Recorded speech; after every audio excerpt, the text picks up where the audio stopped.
mantu buahnya malaikat sampai turunan sampai pagi. Karena paginya pulang kayak apa? Ketika matahari timbul, itu matahari ini walaupun ini matahari ini terang, kada panas. Karena apa? Pada waktu itu malaikat masih. Bismillahirrahmanirrahim. Semalam sudah kita belajar tentang bab istinja. Iyalah, semalam istinja lah. Iya. Dan juga sudah tuntung juga semalam tentang ancaman melambat-lambatkan mandi wajib. Jadi semalam bila buhan ikam junub makalah kasih mandi wajib. Bila ghairi uzurin amun kadada uzur. Nang sunnahnya itu sebelum terbit matahari mandi wajib. Kemudian lagi kita masuk malam ini di dalam pelajaran tentang sembahyang yang mana at-targhibu bis sholati wa tarhibu min tarkiha. Adapun ini adalah anjuran di dalam melakukan sembahyang dan ancaman di dalam meninggalkannya. Firman Allah Subhanahu wa taala, "Innas salata kanat 'alal mu'minin kitaban mawquta." Yang artinya sesungguhnya sembahyang itu diwajibkan atas kaum yang beriman dengan waktu yang tertentu. Jadi bukannya sembahyang itu sudah ditetapkan waktunya. Yang mana sembahyang subuh pagi hari jam 5-an, sembahyang zuhur tengah hari, asar sore, maghrib pas imbas tenggelam matahari, dan isya di malam hari setelah bayang-bayang itu hilang, bayang-bayang merah itu hilang, maka masuk waktu isya. Jadi sembahyang ini wajib bagi orang-orang yang beriman. Karena sembahyang masuk di dalam rukun Islam. Yang nomor berapa sana? Yang nomor 2. Kemudian lagi Allah Subhanahu wa taala berfirman, "Wa aqimus salata wa atuz zakata warka'u ma'ar raki'in." Yang artinya dirikanlah sembahyang dan bayarlah zakat dan rukulah kamu bersama orang-orang yang rukuk. Keterangan ayat yang memerintahkan ruku bersama orang-orang yang melakukan ruku itu sebagai isyarat agar kita melakukan salat dalam keadaan berjamaah. Nah, bunyi ayat. Jadi bukan kita ini disuruh mandirikan sembahyang, batu membayar zakat. Setelah itu kita disuruh ruku bersama orang-orang yang ruku. Masuk sini sembahyang berjamaah. Berapa perbedaannya sembahyang sorangan lawan sembahyang berjamaah noy? 10 ya. Salah. Sembahyang sorangan itu 1, apabila sembahyang berjamaah 27 perbedaannya. Kemudian lagi Allah Subhanahu wa taala berfirman, "Innas salata tanha 'anil fahsya'i wal munkar." Sesungguhnya sembahyang itu menegah daripada perbuatan yang jelek dan munkar. Ayat tersebut bisa dibuktikan kebenarannya bila kita mau melihat kenyataan kekejian dan kemunkaran lebih banyak di negara barat daripada di negara Saudi Arabia yang masyarakatnya menjalankan sholat dengan sungguh. Nah, jadi buahnya sembahyang ini dapat menegah daripada perbuatan keji dan munkar. Contoh labuhan ikamlah. Inilah hati ini hendak bakal lahir misalnya sangkal lawan orang nih, hendak menampar orang atau anoy kah hendak menampar padil. Nih kayak ini. Padil ini Allah lawan Anoy. Anoy ini orangnya sabar. Sabarnya Anoy ini lantaran Anoy ini bilangnya sangit lawan padinya berwudu lalu sembahyang. Jadi kawa sabar. nang tadinya hendak menampar padil, biar bilang padil tampar padil jenoy. Ada jadi menampar lantaran anak ini sembahyang. Itu sebagai bukti bahwa sembahyang ini dapat mencegah perbuatan keji dan munkar. Coba kami dilihat di Mekah itulah, jarang kalau terdengar orang bakal hiat nang di dalam Masjidil Haramnya tuh orang sembahyang aja situ banyak. Jarang situ ada orang pertikaian bertamparan. Coba kami di pinggir jalan malam-malam tuh di Jakarta kah di mana kah, Bandung lah, pasti banyak orang bakal lahian.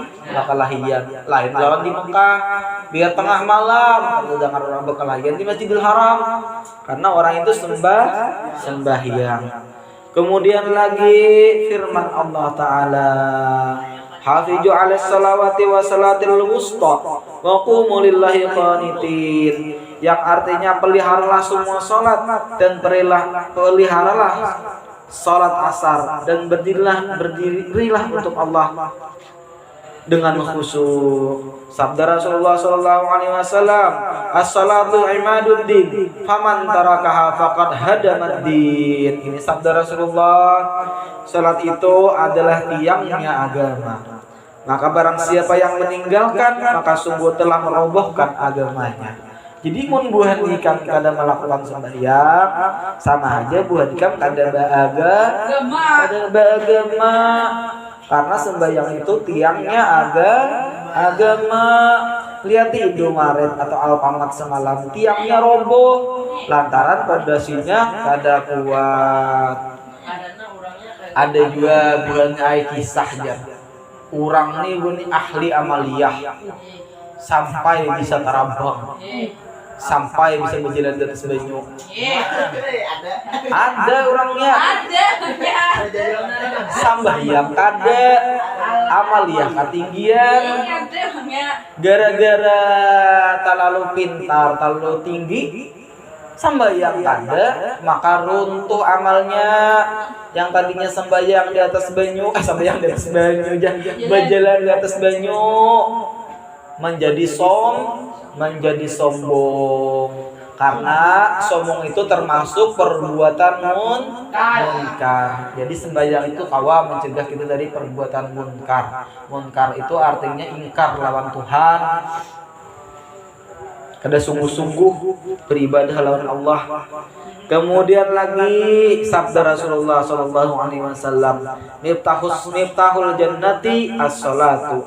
Adapun kunci surga adalah sembahyang. Jadi kunci surga ini adalah sembahyang.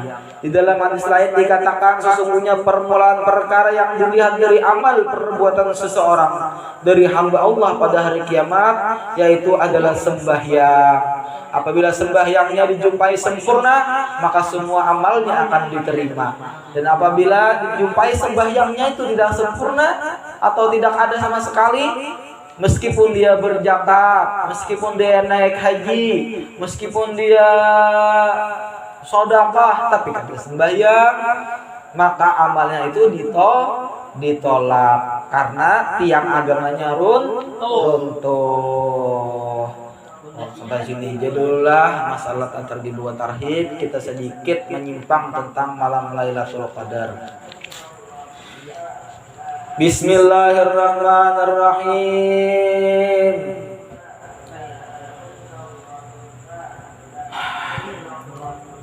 Apakah itu Lailatul Qadar? Lailatul Qadar adalah satu malam yang sangat istimewa, yang dimana pada malam itu ibadah kita sama dengan ibadah 1000 bulan. Kayak baik kan? Di malam Lailatul Qadar beribadah satu kali sembahyang sunnah sama lawan sembahyang sunnah 1000 bulan. Di dalam perkataan lain dikatakan sama dengan 1000 malam. Kemudian ayat Qur'annya, inna anzalnahu fi lailatul qadar, yang artinya sesungguhnya kami telah menurunkan Al-Quran pada malam Qadar. pada malam qadar ini Al-Quran ini turunnya Al-Quran. Namun ada pendapat lain bahwa Al-Quran itu turun pada malam 17 yang disebut malam Nuzulul Quran. Namun ada pendapat lain yang mengatakan Al-Quran itu pada malam-malam ganjil pada akhir bulan Ramadan. Kemudian lagi wa ma adraka ma lailatul qadar. Dan tahukah kamu apakah malam kemuliaan itu? Nah, ini malam Lailatul Qadar ini ada di dalam Al-Quran. Langsung Allah Ta'ala memadahi. Allah sudah memberitahu kepada kita bahwa pada malam itu malam yang mulia. Kemudian lagi tanazzalul malaikatu waruh fiha bi'izni rabbihim min kulli amr. Pada malam itu turun para malaikat Jibril dengan izin Allah untuk mengatur semua urusan. Jadi pada malam Lailatul Qadar tersebut para malaikat ini dan roh malaikat ini turun mengatur besan kehidupan manusia, tentang rezekinya diatur, tentang kematiannya diatur, tentang kapan dia akan mendapatkan musibah diatur juga oleh Allah pada malam Lailatul Qadar itu. Kemudian lagi ayat yang terakhir, salamun hiya hatta matla'il fajr.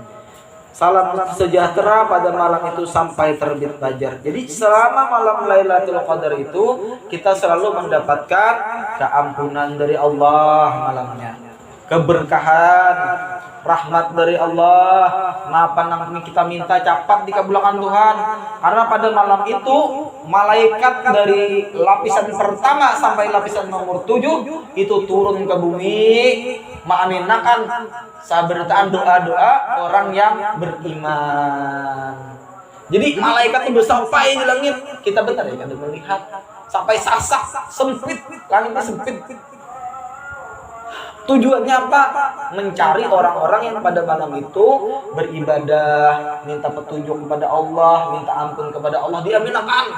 Sabar malaikat aminakan. Wajib kada kita yakin ini? Wajib yakin karena ini ada di dalam Al-Quran. Kemudian lagi apakah itu Lailatul Qadar? Lailatul Qadar adalah malam yang dipercaya oleh umat Islam sebagai malam yang lebih baik daripada 1000 bulan.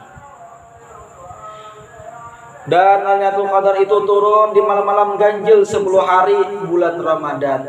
Malam kabila, malam 21, malam 23, malam 25, malam 27 dan malam 29. Dan ada sabda Rasulullah SAW riwayat dari Imam Bukhari. Rasulullah SAW bersabda, memerintahkan kepada Siti Aisyah, carilah Lailatul Qadar itu pada tanggal ganjil dari 10 terakhir pada bulan Ramadan. Dan pada malam itu pula adalah malam yang cerah. Jadi malam Lailatul Qadar itu malam yang cerah, tenang, kadada hujan, kadada angin ribut. Jadi malam Lailatul Qadar itu buatnya adem banget. Kamariannya sebelum Lailatul Qadar itu turun, kamariannya itulah bila di sebelah barat pas matahari hendak tenggelam itu awan tuh beno kayak beponi. Matahari itu redup. Misalnya panas, matahari itu kada memanaskan. Dia adem. Malamnya pun kada hujan dan kada ada angin ribut. Tenang banget. Itu sama malaman tuh buahnya malaikat sampai turunan sampai pagi. Karena paginya pulang kayak apa? Ketika matahari timbul, itu matahari ini walaupun ini matahari ini terang, kada panas. Karena apa? Pada waktu itu malaikat masih sibuk menaikkan ke langit, membulikan ke langitnya malaikat. Itulah malam Lailatul Qadar. Adapun tanda-tandanya Lailatul Qadar, 1, sinar matahari yang teduh. Nah, di sini dikatakan sinar mataharinya teduh. Munculnya Lailatul Qadar ditandai dengan kemunculan matahari dengan sinar yang sangat meneduhkan, tidak panas namun cerah. Hal ini dijelaskan oleh sabda Nabi Muhammad SAW. Keesokan hari malam Lailatul Qadar, matahari terbit hingga tinggi tanpa sinar tak nampak. Jadi matahari ini sudah jam 9, jam 10 itu masih harusnya kan jam 10 panas. Tapi ini walaupun panas, kadang memanas, kadang memanaskan lawan kita, kadang menyakiti lawan kita panasnya atau kadang menyengat. Karena pada waktu itu malaikat berbulik ke langit naikannya. Kemudian lagi udaranya terasa sejuk, buhannya sejuk banget, masya Allah di Lailatul Qadar itu. Kemudian lagi dia keistimewaan Lailatul Qadar. Keistimewaan malam Lailatul Qadar adalah merupakan malam yang istimewa di bulan Ramadan, bahkan lebih istimewa daripada ibadah selama 1000 bulan. Ada banyak sekali keistimewaannya. Apa-apa aja di antaranya buhannya yang tadi Kang sudah pahalanya dilipat gandakan. Terus lagi turunnya malaikat, buhannya malaikat turunan dari langit mendoakan, mengaminkan hamba-hamba Allah yang berdoa. Kemudian malam itu juga malam penuh berkah. Dan juga malam itu malam ampunan. Allah mengampuni dosa yang masa lalu dan dosa yang akan datang. Yang penting meminta ampun kepada Allah. Dan juga malam itu dicatat takdir dalam setahun. Jadi takdir kita ini bila hendak beruntung, malam Lailatul Qadar ini banyak-banyak minta kebaikan lawan Allah, banyak-banyak minta kekayaan lawan Allah, banyak-banyak minta keampunan lawan Allah. Dan jangan lupa memintakan ampun gesan kuitan, karena ridallahi wa ridwalidaika wa sakhtallah wa sakhta walidaika. Keridaannya Allah terletak pada kedua orang tua kita, dan kemurkaannya Allah terletak pada kemurkaan kedua orang tua kita. Dan juga al-jannatu tahta aqdamil ummahat, yang namanya surga itu di bawah telapak kaki ibu. Jangan gua bulik nih buah nikam. Mak, jadi akang surga di bawah betis ujian mai. Betis ujian diangkat. Tajungkang lo tadi. Jangan juga maksudnya kayak ini, tunduk-tunduk lawan kuitan. Amun buah nikam kadang awal tunduk lawan kuntan, sehari minimal 5 kali mendoakan ampun besan kuitan. Napa bacaannya? Rabbil firli walidayya warhamhuma kama rabbayani shaghira. Ini dibaca 5 kali setiap habis sembahyang, maka buah nikam itu dicatat sebagai anak yang berbakti kepada orang tua. Allahu a'lam bishawab. Mudah-mudahan berkat membaca kitab at-targhib wa tarhib kita diberikan keampunan oleh Allah selama dunia akhirat, menjadi anak yang soleh dan solehah, masuk surga bighairi hisab dan mendapatkan Lailatul Qadar tahun ini. Amin. Al-Fatihah. Alhamdulillah bismillahirrahmanirrahim. Alhamdulillahirrahmanirrahim. Maliki yaumiddin. Iyyaka na'budu wa iyyaka nasta'in. Ihdinas siratal mustaqim. Siratal ladzina an'amta 'alaihim ghairil maghdubi 'alaihim waladdallin. Amin. Amin ya Allah ya Rahman ya Rahim. Allahumma inna nas'aluka al-huda wa taqwa wal 'afwa wal ghina. Allahumma inna nas'aluka at-taubata wal maghfirata wa tawfiqal hidayah wal istiqamah wa husnul khatimah. Rabbana atina fid dunya hasanah wa fil akhirati hasanah wa qina adzabannar. Subhana rabbika rabbil izzati amma yasifun wa salamun 'alal mursalin. Alhamdulillahirabbil alamin. Taqabbalallahu minkum. Assalamualaikum warahmatullahi wabarakatuh.